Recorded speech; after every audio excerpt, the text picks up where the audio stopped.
On April 14, 2016, in the coastal city of Shandong Province, eastern China, a 22-year-old man named Huan Yu confronted some debt collectors who had been tormenting him and his mother for more than 6 hours. He attracted them with a fruit knife, resulting in 1 dead and 3 injured. Yu was sentenced to life imprisonment on February 14, 2017. Surprisingly, when the verdict was announced, people were enraged. Almost everyone felt Yu did the right thing, and that the verdict was unfair. News about this case got over 800 million follows and shares online. Why did so many people support Yu? What really happened in this case? In today's episode, we are going to take a closer look at this case that shook the nation.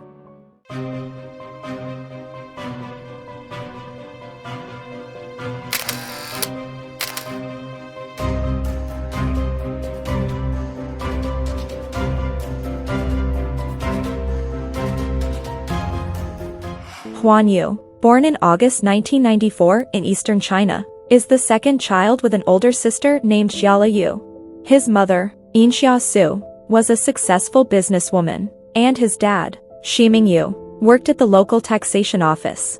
Su had a passion for business from a young age and tried various ventures like selling pesticides, fertilizer and running pig farms. In 2010, Su invested over 20 million Chinese yuan to start a business, a forging factory in a southern China industry park. She named the company Yuanda, meaning resourceful. They produced car brakes, steel, and steel plates. Her company employed about 200 staff, including 16 technical experts and 10 researchers. Despite being born into wealth, Yu wasn't a spoiled child. He was quiet and not much of a talker. His mother said that under China's one-child policy, Yu, being the second-born, was a violation of the law. After his birth, he lived with his aunt in the countryside for 11 months. When he returned, his mother was too busy to care for him.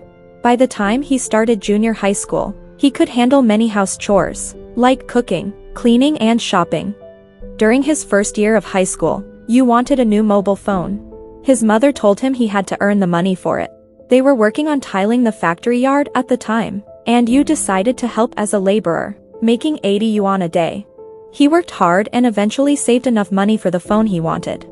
His mother had a tough upbringing and started her business from the ground up, so she had high standards for herself and her children. When Yu graduated from high school, his grades were average, so he could only attend a junior college. His mother believed he could learn more practical skills by working in her factory. So Yu started from the bottom up, learning mechanical operations like any new worker. His mother hoped he would eventually take over the family business. However, after 4 years in business, the company Yuanda faced tough times in China. The steel industry entered a significant downturn. In 2015, steel prices in China had been declining for 4 years straight. The Chinese government had designated steel as an industry with excess production capacity. Almost all steel production companies faced various challenges, including high interest loans, difficulties in loan renewal, rising interest rates, or loan withdrawal. Su's company Yuanda was no exception.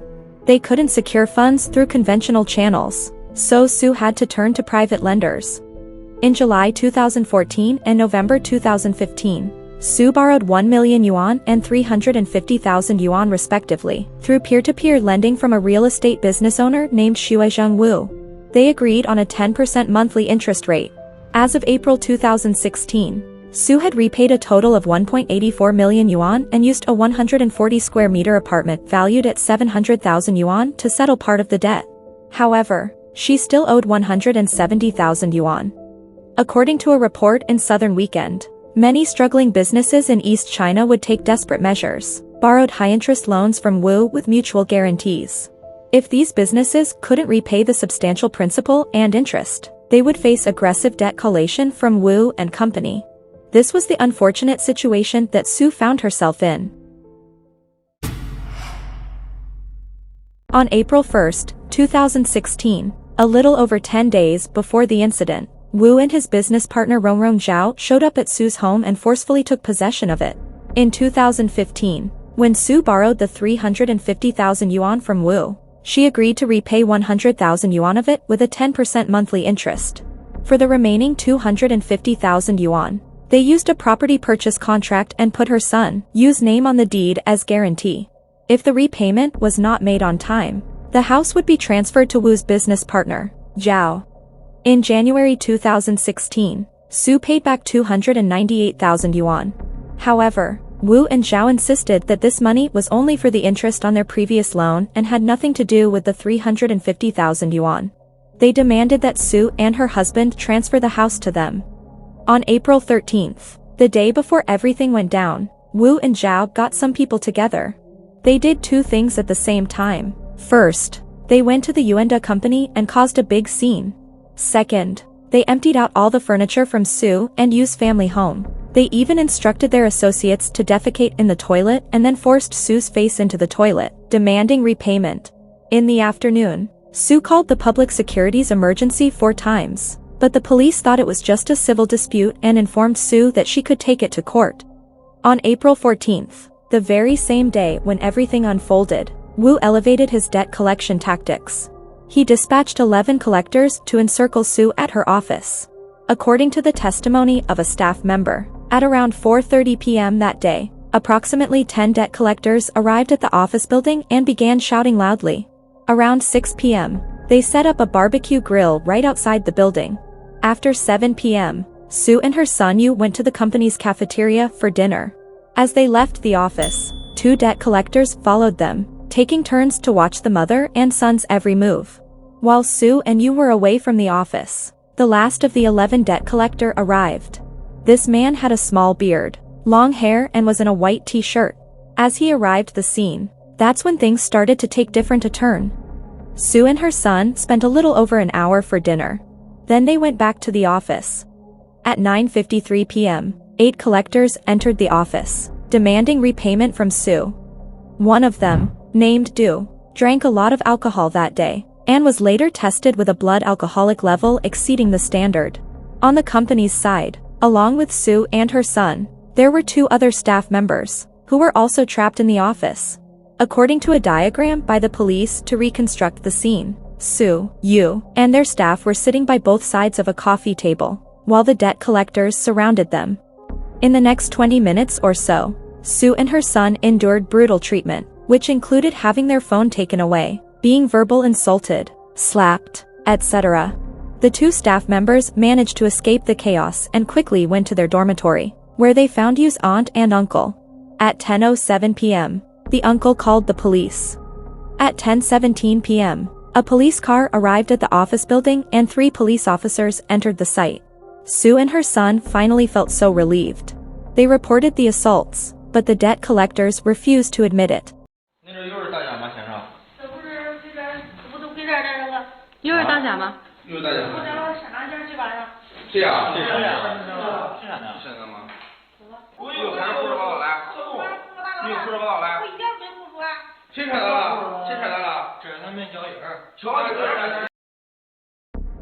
What happened next left Su and her son stunned. The police told the collectors, "You can demand debts repayment, but you cannot physically assault others." Then, the officers left the scene right after at 10:22 p.m. Su and her son wanted to follow the police as they were leaving, but the collectors forcibly held the pair back. This all happened in just 5 minutes from when the police arrived and parked their car in front of the office building to when they left the scene. In an interview after the incident, Yu's aunt described what she witnessed. She mentioned that when she saw the police were about to leave, she positioned herself in front of the police car, and firmly told them that they would have go through her dead body to leave. She warned the police that leaving at that moment would mean disregarding the safety of their citizens, and could lead to harm or casualties. Her main concern was the safety of Su and her nephew Yu.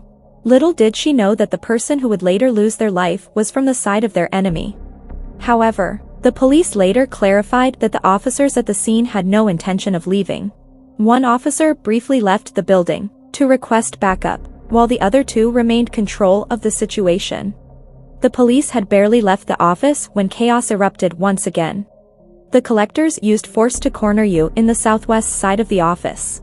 At 10:25 p.m., in a desperate attempt, Yu grabbed a fruit knife and waved it at the collector, shouting, "Stay back!"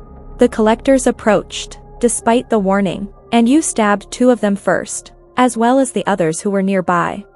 At that time, one of the police officers returned to the office upon hearing the commotion and managed to control Yu. The injured collectors were taken to the hospital by their associates, but unfortunately, one of them, Du, passed away the next day. Concerning Du's death, Yu's lawyer argued that he was not sent to a nearby hospital, rather one further away. They also had a dispute with the hospital's security at the entrance, which led to a delay in treatment. So, Du's death cannot be solely blamed on Yu. The prosecution argued that the nearest hospital was 5 kilometers away, while the chosen hospital was approximately 7 kilometers distance, resulting only a 2 to 3 minutes difference in travel time. The choice of the second hospital was based on its better medical facilities. Regarding the altercation with hospital security, it was explained that the entrance gate was accidentally damaged in the haste, but the security staff didn't delay their access to medical attention after understanding the situation. On Yu's side, a forensic examination revealed that his injuries included a 1.1 centimeter abrasion on his left side of his neck and several subcutaneous hemorrhages on his right shoulder. These injuries did not even qualify as minor. On November 21, 2016, Yu was charged with intentional causing grievous bodily harm. On 17 February 2017, he was found guilty and sentenced to life in prison. Yu's lawyer appealed, arguing excessive self-defense, but the appeal was rejected. The court believed that, while Yu's freedom was restricted during the incident, the victim did not use any weapons. Since the police were present, there was no immediate need for self-defense, so the claim of excessive self-defense was not accepted. Yu wasn't seriously hurt physically, that's a fact. So, if there wasn't an urgent need for self-defense as the court said, why did he grab a fruit knife and go after the debt collectors? On March 23, 2017, a little over a month after the verdict was announced, an article in the Southern Weekend titled "The Killer of an Insulted Mother" triggered widespread public outrage. The following sentences from the report were particularly attention-grabbing. After enduring insults, ear-pulling, and having shoes stuffed into their mouths for over an hour by the 11 debt collectors, Du, one of the collectors, resorted to extreme measures to disgrace Sue right in front of her son, Yu. Du continuously used various offensive words to insult Sue, saying something like, "If you don't have money, go on the street, 100 yuan at a time, but I will only give you 80 yuan. During this ordeal, Du took off Yu's shoes and covered Sue's mouth with them. He even deliberately flicked cigarette ash onto Sue's chest. Yu, who was pinned down nearby, clenched his teeth and was on the verge of breaking down. Is this what the court referred to as a lack of immediate need for self-defense? We briefly mentioned the violent debt collection Sue and Yu endured for over 20 minutes on the day of the incident. What exactly happened during those 20-plus minutes? The verdict recorded the detailed recollection of the incident. Part 6 of the verdict includes the testimonies of the associated parties and witnesses. According to Sue's statement, Du took off his pants and underwear, exposing himself to her and her son. He also made her smell her son's shoes before throwing them away. Sue's staff confirmed that the man with a beard, whom they referred to as Du, called Sue names, insulted her, and exposed himself by taking off his pants. Another staff member made similar statement during subsequent interview. 是哪个人嘛？最后那个头可能就是死的这一个，他去了以后说的话比较难听，就是或者是头部的把生殖器都露出来。 Even one of the victims from the debt collection side mentioned the incident of Du's actions in their statement. It is worth noting that Chinese culture has emphasized filial piety above all virtues, and Du's action clearly crossed the ethical boundaries of Chinese tradition. In the ancient Chinese text, the Book of Rites, there is a passage that goes like this. Confucius' disciple Zixia asked him, "How should one deal with the enemies of one's parents?" Confucius replied, "The enemies of one's parents are enemies not to be tolerated. Even if I have no weapons, I will fight them to the end of all my might." This passage reflects Confucius' strong belief in respecting and protecting one's parents. His response conveys his conviction that one should fiercely confront the enemies of their parents, even if they are unarmed, and not tolerate any harm done to them. It underscores the values of filial piety and upholding family honor in ancient Chinese culture. Confucius, known for his humility and patience, had strong words about avenging one's parents, which might be seen extreme even for regular individuals. The exposure of such indecent behavior not only confronted Su and her son, but also challenged the dignity of all Chinese people. This is why public sentiment was so enraged. Renowned Chinese scholar, Professor Zhong Tianyi openly backed Yu, stating that even though the first trial's verdict claimed the debt collectors didn't have physical weapons, in the context of psychological torment, the collector's actions, such as exposing himself, could be seen as using a weapon. This occurred in front of many people, including Su's son, and the psychological impact could be deadly. The director of the Institute of Criminal Law Studies at China University of Political Science and Law, Professor Xiang Luo, who is also a popular online legal educator, published an article titled, "Insulting the Mother and Homicide, What Should the Crime Be?" questioning the rationale behind the Yu's verdict. Professor Luo believes that the court's decision was made from a detached expert perspective, focusing on rational standards. However, in real life, people aren't always rational. To assess self-defense, we should consider Yu's point of view as an ordinary person. When the police arrived, Su and her son saw it as their last hope. Their departure shattered Yu's psychological defense. In such a situation, anyone would feel great danger. The law shouldn't be purely rational, it should also consider people's emotions and hardships. Of course, we are not advocating a tit-for-tat approach. In most situations, causing serious harm or death through violence entails legal consequences. However, regarding Yu's case, the central question in public opinion is whether he should be charged with intentional causing grievous bodily harm. Additionally, the mishandling of the case by the police on that day has also fueled public anger. According to a report in the Southern Weekend, it was later revealed that back in September 2015, debt collector Du had been involved in a hit-and-run incident that resulted in the death of a 14-year-old girl. The police informed the girl's parents that they couldn't apprehend the offender. Subsequently, Du's parents compensated the girl's family with 285,000 yuan, despite everyone in town knew that Du was the actual offender. The fact that Du, who should have been wanted by the police, remained so composed when the police arrived at the Su's office is truly bewildering. If the police officers had promptly separated the parties involved or taken them to the police station for interviews, perhaps a bloodshed could have been avoided. At the time of the incident, the officers all had limited work experience, having just been transferred from other positions. The investigation found issues in how the officers handled the situation, such as not effectively controlling the scene and not separating the individuals involved. However, these shortcomings didn't lead to criminal charges for dereliction of duty. As a result, one officer received a warning and an administrative demotion, while the others were dismissed from their positions. On March 26, 2017, due to significant public pressure, China's Supreme People's Procuratorate intervened by sending a team to investigate the case. On June 23, 2017, the second trial of Yu's case was held. The High People's Court ruled that Yu's actions were considered excessive self-defense and amounted to intentionally causing grievous bodily harm. He was sentenced to 5 years in prison. At the same time, the local police department announced that, following their investigation, private lender Wu had been using the name of a real estate company to attract high-interest deposits, recruiting individuals from the community to engage in usurious lending and debt collection activities. The criminal gang associated with Wu has been dismantled. Out of the 18 individuals involved, aside from Du, who passed away, the remaining 17 were all apprehended. Wu was sentenced to 25 years in prison for multiple charges, including organized criminal group, violence against women, forced transaction, unlawful imprisonment, and intentionally causing grievous bodily harm. Additionally, all of his personal assets were confiscated. Other members of the criminal gang received sentences ranging from 2 to 20 years in prison. In early 2018, this case was selected as one of the top 10 cases promoting the legal process in 2017 in China. But what many people may not know is that along with Yu, his parents and sister were also sentenced to prison. In addition to high-interest loans, Su, who was desperate to save her company from financial difficulties, also attempted other financing avenues.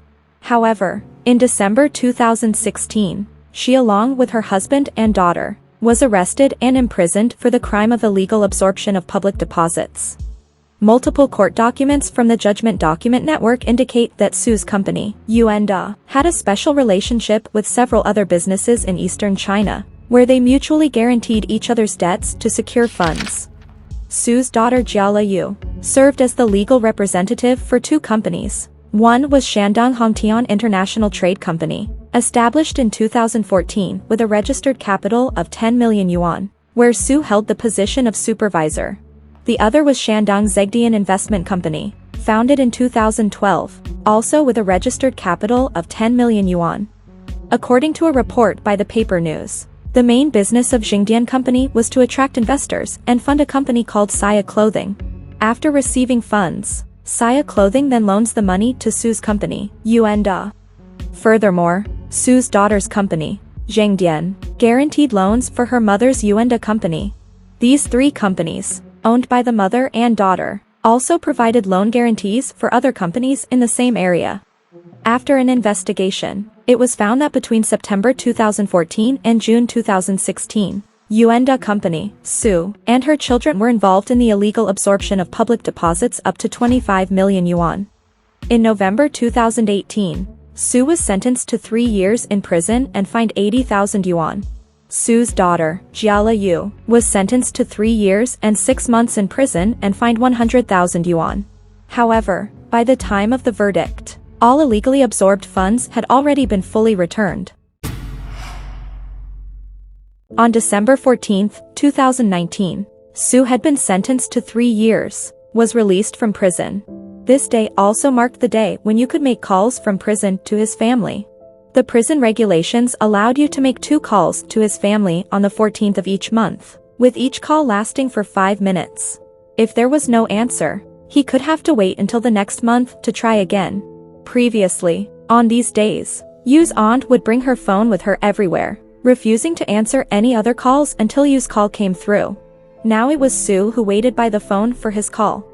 A little past 8 p.m. that evening, after several years, the mother and son spoke on the phone for the first time. During the call, Yu told Su to take care, and mentioned that he studies law and economics daily in prison. Su encouraged him to behave well and aim for an early release. For the last few years, they could only communicate by writing 1 letter per month. Once, Su asked Yu in a letter if he had grown taller. Yu replied in his letter, saying, "Mom, I'm already 24. The two shared a rare moment of laughter in prison. When Yu received a life sentence in his first trial, Su, who was in a detention center, was devastated. She aged overnight, feeling responsible for her son's ruined life. However, when Yu's sentence was reduced to 5 years, Su became more composed. She counted the days on her fingers, eagerly awaiting the day she would see her son again. The day after release, Su dyed her hair black and cleaned up the office in the factory, where she chose to live. They had large debts, over 50 million yuan at the bank and millions more to others. Su was determined to restart the machines, earn money, and pay off the debts quickly. On November 18, 2020, Yu, who had served 4 years 7 months and 4 days in prison, was released early due to his excellent behavior while incarcerated. Today, he runs a small supermarket and occasionally creates digital content about his daily life. With the income from the supermarket, Yu has already helped his family repay a portion of their debts. On August 5, 2022, Yu got married in his hometown. He and his wife met about a year and a half ago at a friend's gathering. His wife doesn't care about Yu's past and values his honesty. At the wedding, Yu's former lawyer officiated the wedding ceremony, and he admitted feeling more nervous than when he was in court. Today, when asked about the incident from many years ago, Yu expressed deep regret for his impulsive actions that broke the law.